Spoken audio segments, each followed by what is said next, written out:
What up, good people? Mark Holmes here, and as always, I want to say thank you all for watching, commenting, subscribing, and being part of the Joe Blue Sports Report. Without you guys, as well as you ladies, you know that this literally does not work.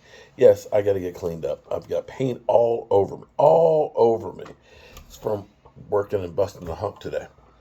Before I go in and take a shower, get cleaned up, and probably passed the heck out. I stayed up too late last night watching the Commanders, kicking that Eagles ass, but it was worth it. Had to get up early this morning and hit the road, get to work, and I'm tired, boss. I'm real tired. But I had gotten back over here and started going through some stuff, and apparently an article came out from the um, let's see. This is from a uh, New York Giant news today, NFL news. So take it, take it as you will. Odell Beckham rumors. New York Giants remain at the forefront of the Beckham sweepstakes. Let me read some of the article to you. Could Beckham Jr.'s sweepstakes be a coin flip between the New York Giants and the Dallas Cowboys? A Beckham confident thinks so. If I'm a betting man right now, Nelson Stewart told the Post, I'd flip a coin between New York and Dallas. It's tight. But the teams I've heard about, the one that really resonates a little bit more is New York. Excuse me. And you can certainly say the Giants had the most intrigue with Odell's old coach. Stewart was Beckham's high school coach, and Ian O'Connor of the New York Post describes Stewart as a reliable mentor and advocate for Beckham, who understands the receiver like few others in and out. Beckham's was, of course, Odell Beckham was their first round draft pick, and unlike most rookies like, say, Jalen Tolbert, he came out, out the box being great. And things kind of went downhill. Eventually, things got bad in New York. And this is where it's kind of like, wait a minute, you're bringing him back? Because you literally you lost money, dead money, getting rid of him. But apparently they do want him back. But the thing that's kind of crazy is like the game against the Texans, they only threw the ball 17 times. 17 times. They are not a passing offense. Daniel Jones is not a great passing quarterback. Let me go on something else here, too. The prevailing belief is that Beckham wants a multi-year contract, which could be scaring people away, on a team that is both contending now and will in the future. A cold weather team isn't a no-go, but he prefers a warm weather and wants a city or brand with a big platform. Well, New York City's got a big platform. He's been there. He knows that. But I don't know in football if there's a bigger platform than the Dallas Cowboys. The Dallas Cowboys haven't been to the Super Bowl in 26 years. And even with that, we're talked about more than the Super Bowl teams. You just are.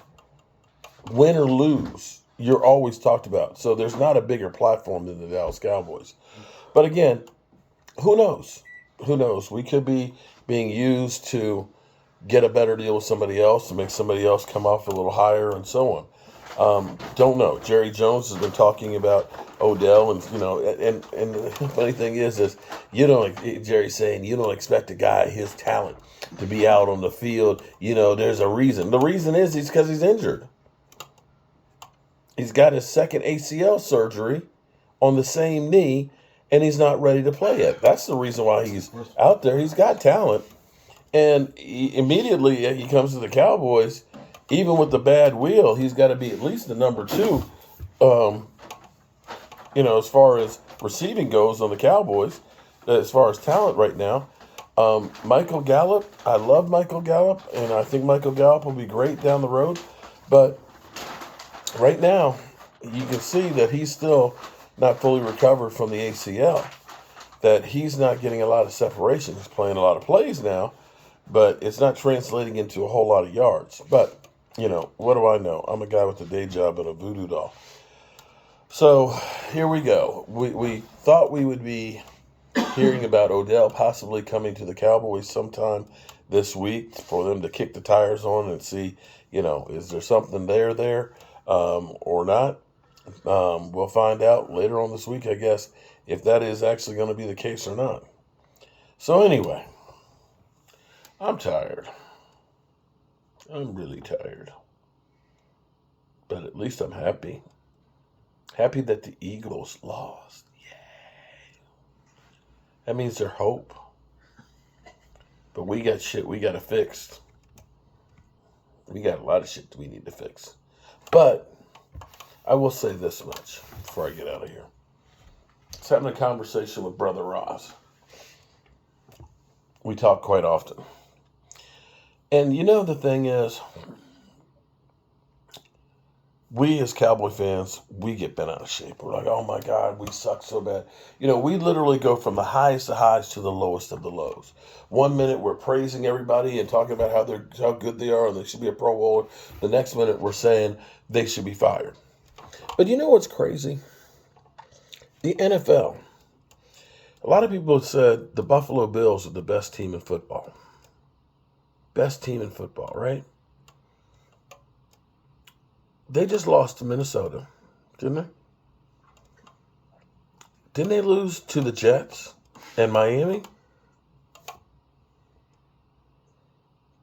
Buffalo's got the same amount of losses as the Dallas Cowboys.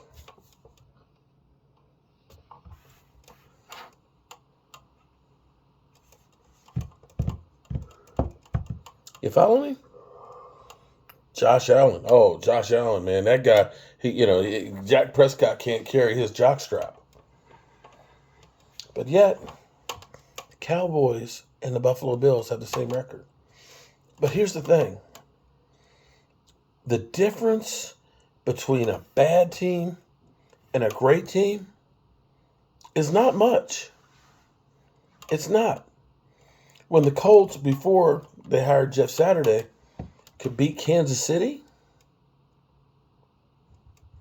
When the Texans, as bad as they are always within a one-score game. That even the Detroit Lions only lost by 3 to the Eagles. That a Washington Commanders team that was left as roadkill on the side of the road goes to Philadelphia and beats the Eagles. There are no undefeated teams. And there are no teams that haven't had some bad losses. Minnesota, it looked ugly on Monday Night Football against the Eagles. Relax on the Cowboys. Everybody has a bad game. And Green Bay, their back was against the wall. It was do or die for them. Their season was on the brink. And we lost the game on the road. That's bad. But it's not as bad as what happened to the Eagles. They lost the game at home to a division rival. That's a bigger loss. So, take it down a notch. Be cool. Be cool. We're going to be okay. Peace.